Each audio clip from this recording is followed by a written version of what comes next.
Welcome to our Dream to Rise podcast. And I'm back again, and I'm so grateful to have a special guest with me who is whom I've uh, I've admired and will see and learn from him how he was able to pass through his trauma. And that's the main focus of this Dream to Rise. Pass through his trauma, go through the journey and navigate life, and then evolve and now doing what he loves doing, and that is impacting other people. Now, welcome, Dr. Robb Kelly. I'm so honored to have you in my podcast, and let's start. Let's start. Okay. So, can you tell us something about yourself that brought you to where you are right now? Hi guys, my name's Dr. Robb Kelly. I specialize in childhood trauma, addiction, alcoholism, and just really reprogramming brains and central nervous system to achieve the best you. So I'm actually in San Antonio, Texas, but as you can tell by the accent, I'm from England, Manchester, England, and I came over here about 18 years ago to Texas. I have 5 or 6 practices around the world right now. I do a lot of TV. I have books out there, and yeah, we're very busy. We love what we do because we do what we love. So I started Robb Kelly Group about 17 years ago, in Dallas, Texas, and then 4 years ago we moved down to San Antonio, and we probably treated over 8,000 people over the last 25, 30 years. We have a very, very high success rate. And yeah, we're here to inspire guys, and I'm not here to sell anything. So if you want to find me, go find me. But I'm not here to do that. I'm here to change one person's life, Cynthia, as you said before. That's all. If one person hears this, and you're going to hear some great stuff, because one, I'm old, and two, I've been around a long time. Doesn't mean I'm any smarter than anybody else. It just means I've been around a long time, and my deal is to pass information onto other people so they can enjoy life like I am today. That's amazing. Dr. Robb, how will you be able to share with us? I know you have experienced something in your life. We are not exempted from any trauma in life. All of us have experienced trauma. Would you like to share your story if that's possible? Yeah. So I'm an alcoholic and addict, guys. I was born in Manchester into an alcoholic family, though I didn't know it at the time, of course. Just always felt different to anybody else. So at the early age, I started playing guitar because I have a musical family. They were all used to go out on Friday, Saturday nights and play in the pubs and bars around Manchester to earn extra money. So at the age of 9, I was actually on stage playing, also where I took my first drink in Liverpool, England. And what I know now but didn't know then is that set off my alcoholism. So alcoholism is hereditary. It's the only disease in the world that's hereditary. Drug addiction and alcoholism are two different entirely things. Alcoholics are born, drug addicts are made. And then went through life, early life, thinking that what happened in my house and around it, like the poverty, and was normal. So you grow up a normal kid and you don't realize that the trauma that you've been through affects you in adult life. So we're neuroscientists. We specialize in you're behaving this way, or you're not as successful as you ever thought you'd be because of this. Mm-hmm. So childhood trauma becomes the gateway drug. And once we go back to that scene of the crime, there may be many of those where somebody somewhere has said something or done something to you where you thought it was normal that isn't. And people, like, they'll get to a job or interview and they won't go in, or they want to buy that house or they'll pull out, and the life seems to be almost but not, and that's childhood trauma. Different parts of the brain are affected by childhood trauma. The hypothalamus, basal ganglia, and the amygdala are all affected by the trauma. So once we clear that up, discover the start of that stuff, then we can start reprogramming, redirecting, and rewiring brains to make sure that you become the best person you can be.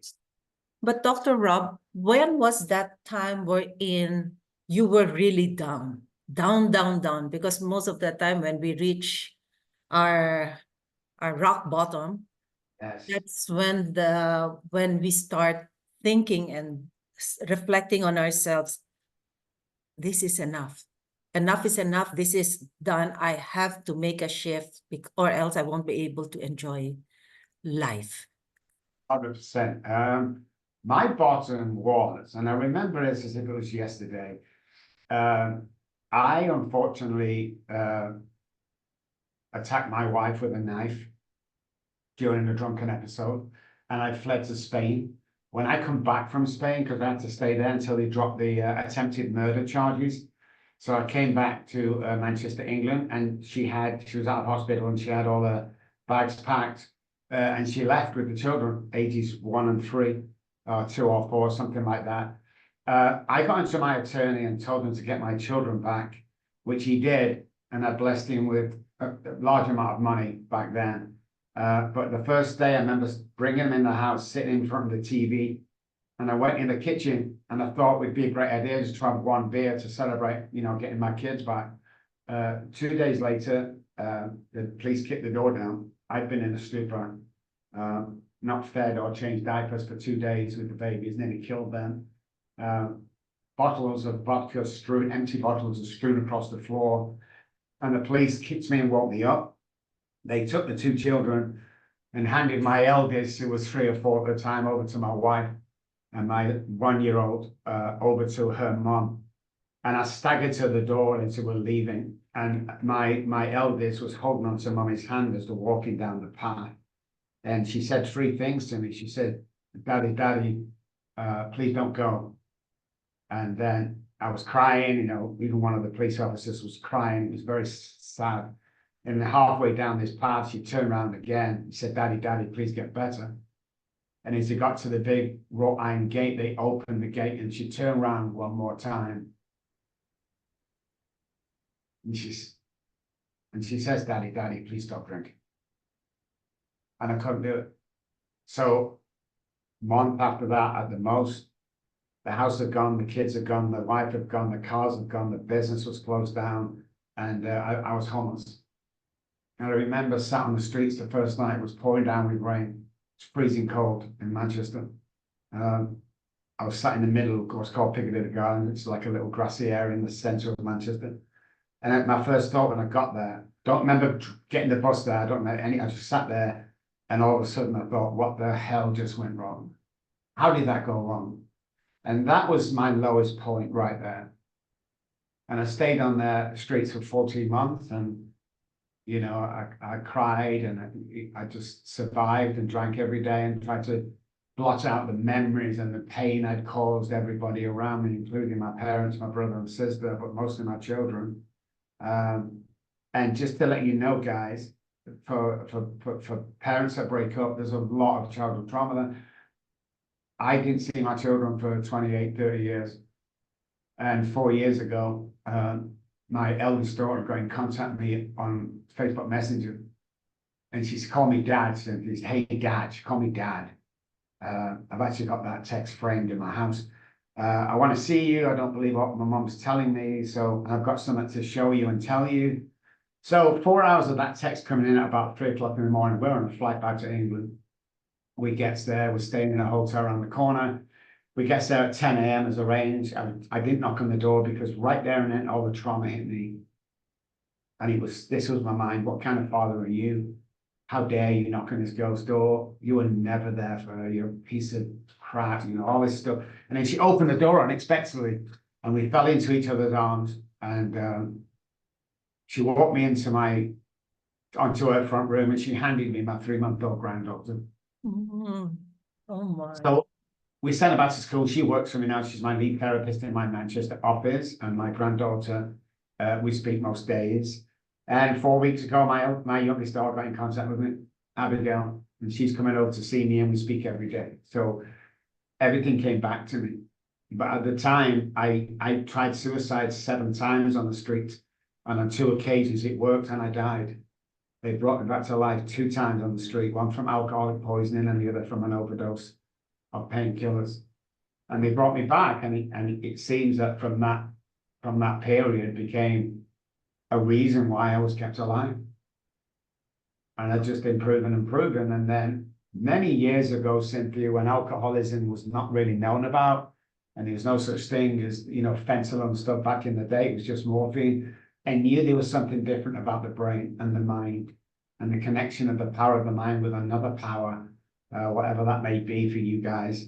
And we went back and we studied and studied and studied, and we kind of came away from alcohol and drugs. So 5% is alcohol and drugs, 95% of people that have lost their identity, they're lost in life, they want to improve, they want to get better, they want their children back, whatever it is what we specialize in. But I almost didn't make it, I didn't want to live, because every Christmas and birthdays, I would sob myself in alcohol and tears. And that went on for days. The pain was unbelievable, the pain in the heart, and it was unbearable. I couldn't live with that pain every day, because my girls were the best thing that ever happened to me. And then, I went and did all that. So again, studying of alcoholism is the hypothalamus part of the brain plays into it. So it really isn't, and I mean really isn't. Now there's a difference between, abusing drugs and abusing alcohol to addiction and alcoholism. Once it's the only self-diagnosed illness in the world. Once you diagnose yourself as you can't stop drinking, the choice is taken away from us. But the hypothalamus tells us to drink every day and not eat food or water. And that's how I could go days or weeks without food or water. So many alcoholics we've studied do this as well. So blessed to be here today, and just grateful for everything that I have around me. And just really purely love life today. I really do. I believe that there's really a reason why you are given 2 or 3 chances of coming back to life, right? And now being close to your children, starting to have this connection, connecting every day, and with your grandchild, it's amazing. And was that the time wherein you stopped drinking? It was actually on the streets. I had a huge, as a non-believer and an atheist, I had a huge spiritual awakening, where I met somebody who introduced me to somebody who mentored me for 12 weeks, and then I could never find again. He disappeared and nobody knew him. Nobody saw him at the meeting with me. And from that onwards, there was 1 or 2 relapses where I pulled away and got complacent. But yeah, that was the moment right there that I decided that for the rest of my life, I'm going to help alcoholics, addicts, childhood trauma victims, depressed people and their families, and lead them. So we have a family systems unit that runs alongside me treating the patient, because what we found is when the family is involved in whatever treatment the patient needs, the success of the patient goes up by 42%. So when people hear that, they go, oh yeah, I went into treatment and my wife came in and she told me what I was doing wrong. That's not family systems. We're not there to shame the patient. What we're there is we bring the mums and we bring anyone over the age of 18, and it's about their trauma. So they're used to the old way, so they get on and go, okay, let me tell you about my husband, and we go, stop. This is not about your husband, it's about you. Exactly. Work on your trauma. So we work on patient's trauma, family's trauma, and then it can come together speaking the same language. Oh, that's great. Yeah, so it's a bit like if you have 2 houses, let's say the patient's house, let's say for instance is an alcoholic with his family, a lot of dysfunction, a lot of violence in the house. Now, our recovery system has a new language. So what's the point in picking him up and putting him into our system on a different language? So let's say the house speaks German, we pick him up, we teach him how to speak English, okay? So, and when we finish with him, he's fluent in English and forgot German. So now we pick him up, we put him back in the house that speaks German. Guess what? He's going to start speaking German again. So we teach both places to speak the same language of recovery and stuff like that. So we everyone gets on their own raft. Mum gets her own raft, daughter and dad, and we pull them to shore. And as they come to shore, they all come together. And beautiful. Beautiful. So do you also have that opportunity to meet with the family members besides the patient? Good. Yeah, I don't work with them. I do meet them at the beginning. Yes. And we're so adamant, Cynthia, we're the only people, I turned Britney Spears down for $1 million 14, 15 years ago. We don't do this for the money, though we do very well because I have 6 businesses, but you can't come here with an empty checkbook and go, okay, here's my son, here's a checkbook. It's been tried loads of times.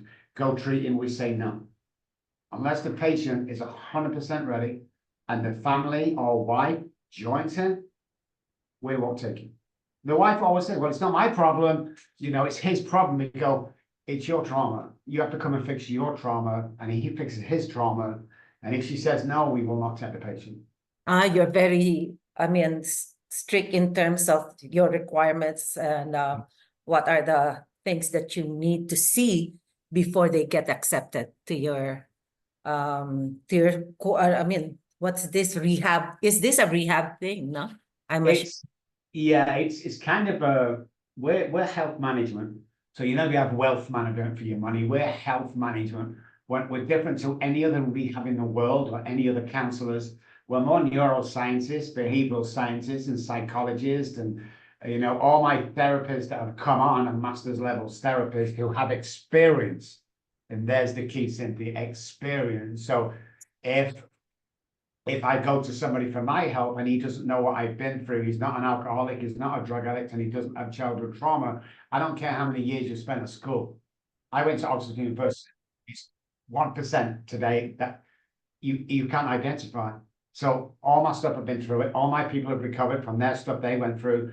So we can teach. So I meet with the families first time, and then we distribute to, including my daughter, we distribute to other therapists to continue their journey. And then once a month, we all get on, the family gets onto a Zoom conference, and we talk out the progress. We don't talk about negative things. Yes. The mind, we studied the mind. The mind is very powerful, and people think they know the mind. You do not know how powerful you are as a human being once you can connect. So then we researched that as best we could, and this is what we found. When an energy inside the mind, which is energy you can't feel, touch, is inside the brain. So it sits inside the brain, hence the saying, mind over matter. The brain is matter. Once we can control this, can you imagine being able to control this every morning, to control this every morning, to go out and have your best? Well, you can, or we can, you know? So once this energy connects with another energy, Uncle Jimmy, universe, God, whatever you want to call it, once it connects and we redirect the neural pathways from self-sabotage to good, your DNA changes. You are not the same person as you was when you walked into our practice as when you finish in 90 days' time. That's the difference. We're the only company in the world that offer your money-back guarantee if you relapse or if you use or alcohol. We're the only company. You have to continue to follow our program, but we're the only company that does that because a lot of people for the money. And you're assured that your treatment, your program is effective. That's why you're offering that money back guarantee. And you know what? When you mentioned about your daughter working with you, I'm so happy that she's now with you working together, and that's a great achievement. As for me, it's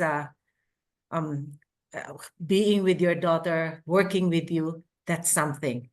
I'm so happy. What's even cooler, Cynthia, is when I always say to the guy, because it usually is, when we work with the guy and the wife and the daughters there, I tell them that you're going to work with my daughter. And they go, what? Your daughter's the therapist?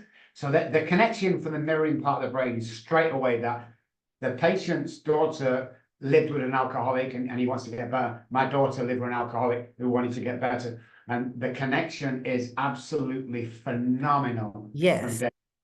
And that's part of it. When you share your experience, your story to others, they will resonate and it's more effective. And that's why being a coach as well, I don't know, there's a difference between mentor and coaching, because mentor is, you know, you're specialized on something because of the educational background and so on. But coaching, you're more into what happened to you. How were you able to overcome that? And that's what you're sharing to other people. A lot of people are just waiting for your story to be shared. That's the main reason why, Dr. Rob, I asked for your story. And I'm truly grateful that I got emotional when you were sharing your story. I was touched. And it's hard. I've been talking to a lot of guys who've gone through so much, and they gone through being homeless, losing their wives, their children, and now pushing themselves to work, work, work, because or else they won't be able to move. And No, get stagnant. Once you get stagnant in this game, when you lost your children, you will die. It's as simple as that. So people ask me all the time, what's the best thing for me to do? I'm estranged from my children and my wife. What's the best thing pertaining to me healing that I could do? My answer is simple: write a book. right You go, up. why not write a book? Write a book. It was the most healing thing that I have ever done, was to write a book. And I was nobody, you know. Everyone thinks that was this. I mean, this guy who all of a sudden became a doctor and was millions. I had my house foreclosed on in Dallas, Texas twice because we couldn't afford the mortgage, because we're working with people free of charge, because I had a big heart and wanted to help people. So by writing that book, there was a lot of healing that I couldn't do with talk therapy. And the 90-dimensional therapy that we have and other therapies that we use, other tactics and things that we use, does not compare to writing a book. So if you're sat at home thinking, I can't write a book, it's not true. Somebody's put that there. You've said to a friend, or I'm thinking of writing a book, and they've shot you down. No, no, no, don't write it for them. Write it for you. It'll be one of the most healing experiences you've ever done. You never, unless your name is J.K. Rowling and the likes, you are never going to make a dime off your book. Okay, when I put that out, you never, but you write that book, you put it all together, you get on Amazon, you let them do the work, and they'll take, I don't know, $1 off the $4 you're going to sell it for, and get it out there, because you can do this, guys. Uh-huh. And that's the main reason why I wrote my book as well, because it's part of my healing after an abusive relationship. But now, us, this is also part of our heal. I mean, sharing our story would mean freedom for us, because we're free from the bondage we've had before.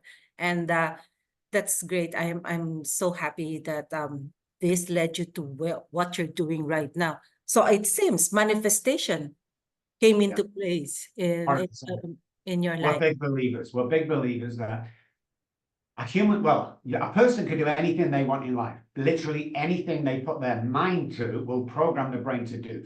And 7 or 8 years ago, when I was telling people this, they always used to say to me, well, I can't be president of the United States, so you can't do everything. And today I say to them, look, forget your political views. We had a business and run the country with no political experience whatsoever for 4 years. Don't dare tell me that you can't achieve your dreams, because it's just not true. Exactly. Exactly. Because I believe that we have that power to create the life we love. It's not 100%. about the conditions or Yeah. circumstances surrounding you. You have And that power. we've proven it time and time again. Even me, I've proven it time and time again. But Yes. don't put brakes on your imagination. The brain is we only know bits about the brain, but when you get a thought, especially if you have a gut feeling about something, whether you want to start an empire or be the best dad, that can come true. So any wild dream is not really a dream. It's a thought pattern that can be flourished. It's a thought pattern that can be directed to connect with other thought patterns. So every single neural pathway, there are billions, but every single neural pathway pertaining to, and this is what we found with our work, health, wealth, success, what is already built inside your head. So here's what we're getting to the neuroscience of it. So neural pathways with childhood trauma, let's say it's wealth. So, okay, let's say this neural pathway already in the brain is for wealth, okay? And this is for health, let's say.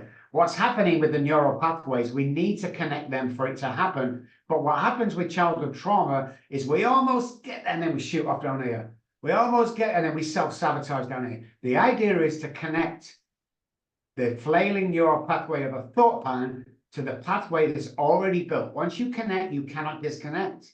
And that's what we specialize in. So everything you want to be, everything you want to do is already in your brain, waiting for that dream to come true. And people think dreams are just dreams are thought patterns for action. That's all they are, you know. We see something, oh, I'd love to be on stage playing that guitar. Well, let's take steps towards it. Oh, I could never. Stop right there. Stop speaking to yourself in a negative way. The internal dialogue will kill you. If I drop a pen on the floor, oh, what a stupid idiot. Stop doing that, guys. Stop doing it. You've got to do your morning work at night time. Go out through the day. So there is and you've got to smile at everybody and compliment people, because I love a story about the guy that went to the Golden Gate Bridge and threw himself off and died. So they dragged him out of the water. They found his ID. They went back to his apartment. They found a letter on the table. And the letter read, I'm going to walk to the Golden Gate Bridge, throw myself off and commit suicide. Unless on the way there, and it was an hour's walk, on the way there, somebody smiled at me, says hello, or anything. And in that case, I will stop and turn back. Let me ask you a question, guys. How many people do you think you've walked past today heading to the Golden Gate Bridge? Everyone is going through something. You can change the world from complimenting one people. And again, well, we can't do that. Listen, here's an experiment for you guys. Next time you're in a built-up area of people, sneakers are always the best. Find somebody coming towards you with nice sneakers, or even if they're not, and just go, hey man, nice sneakers. 4 words, hey man, nice sneakers. He'll go, oh, thank you, man. As he walks past you, turn around and watch him. He's going to look down at his sneakers at least 2, maybe 3 times. Now you've just changed his world and made him happy. But guess what? When he goes home to the wife or girlfriend, because he's happy, she's now happy. Then the mother-in-law calls and you get you've changed 7 people's lives for what? 4 words? Exactly. You never know what people are going through. And when you mentioned about smile, it's free. It's a free thing. You don't have to pay to smile. But when you smile genuinely and sincerely, you can really help change the world of that person. Yes. It happened to me as well. And that's why my message is always sharing love, showing kindness, love, and compassion to all. Because love is it's a simple word, but very powerful. It's a universal language that we can share, no matter where you are, what culture you are in, when you share love, and look at the ripple effect that you're doing. So, wow, great story you've shared with us, Dr. Robb. I'm truly grateful. So what are your goals now for the next 12 months? The next 12 months. So coming out, we have offices in San Antonio, obviously, but next door to my offices, I opened 3 months ago a English tea shop and cafe. So we want to nurture that. It's serving all English food like fish and chips, pies, sausage roll, all the stuff from Manchester that we grew up with our family. I brought my sister over here and she runs that, you know, and it's just, so we'd like to obviously mentor that a little bit. I would like to see, and this is the only thing I see in the next 12 months, is more people finding their true identity when they come to us. Because I literally have everything I want and I have everything I need and I live this charmed life. But there's a couple of things you need to remember about me. And one is 25% of our work is pro bono. It's free of charge to people who can't afford it. And the RobbKellyFoundation.org, we just started that 2 months ago. But me and my wife give $150,000 back into the community every year. So let's say a dad is estranged from his children, but he has to go to court to convince the judge that he can have them weekend. We'll buy him a suit, we'll pay his legal fees, we'll buy him a little car, we'll pay 12 months on his apartment. So he gets to see his kids twice a week until, you know, anything else happens to get to 18 and it's more involved. But that's what we love doing. There's nothing better to me than driving past the gas station and seeing especially a woman with 4 or 5 kids in the car, trying to squeeze out $10 worth of gas. It breaks my heart.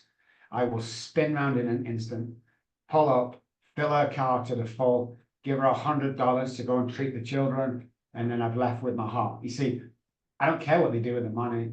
I give away to everyone I see, and the signal lights, traffic lights, I will give money. And people go, oh, you know what they're going to do with that? They're going to go and buy drugs. And so, well, I was homeless. I would. Wouldn't you? What's it going to do? Buy a new pair of shoes? What's it going to do? So giving over the next 12 months, even more than we give right now, I think makes this world a better place. See, you have that golden heart, and that's why you are being blessed with so much. And I truly believe in you, because what I do, I also give, even though a lot of people would tell me, why won't you charge? But I know if someone really needs your help, then why not give it? And Yeah, I believe it will come back to you, not probably in monetary, in that's monetary nice. form. It would be in a different way. And we are so much aligned in terms of our vision, Dr. Robb, and I love it. So, what do you think would be your major roadblock in not achieving this goals? But I like the cafe, huh? Where will this be? I think if I got selfish, Where, I think of one morning I got up, and the only roadblock would be if I became selfish overnight. And I stopped caring about everyone else and just cared how big my house was, how big my car was, how much money I have in the bank. And you can never say never, but it would never happen, obviously, because this is my lifestyle. But that's the only block. Other than that, I can achieve anything, and you can as well, guys. Once you realize how powerful the mind is and how dictatable the brain is, pertaining to success, to health, to wealth, it's mind-blowing. So, yeah. bit of advice I'd give you guys, if you want to step forward, or if you're struggling with anything, start dialogue with somebody, a close friend, but don't stay away from the guys that don't clap and cheer when you win. Stay Yes. away from the naysayers, because one person in your group right now or family wants you to fail every single time. 8,000 patients is, or find out who that person is and detach yourself from them, whether they're a family member or not. Because I can tell you one thing, the mind and the brain can work 100% together to make life magical for you. But one comment from somebody who's jealous will ruin them. So I was speaking at a place in California. There was 1,000 people there, and I was told to stay after for an hour because everybody shakes your hand and stuff. 999 people, Cynthia said, it was amazing, and one person said it was terrible. I was very angry and very loud. Have a guess who I concentrated on for the next 3 weeks and almost relapsed. The one guy. And then when you look at the source, the guy's done nothing in his life. He lives with his mom. He's 45 years old. He's got no money. He's never been successful, and he's never helped another human being. But my mind, my self-sabotaging mind will store that. And it'll store it and store it and store it because the body keeps count. And when you go for that job, that girl, that house, that whatever it is, that voice subconsciously, not consciously, subconsciously will pop in and say you were terrible, you were too loud, you were too not. And that's what ruins lives. So stay away from them people.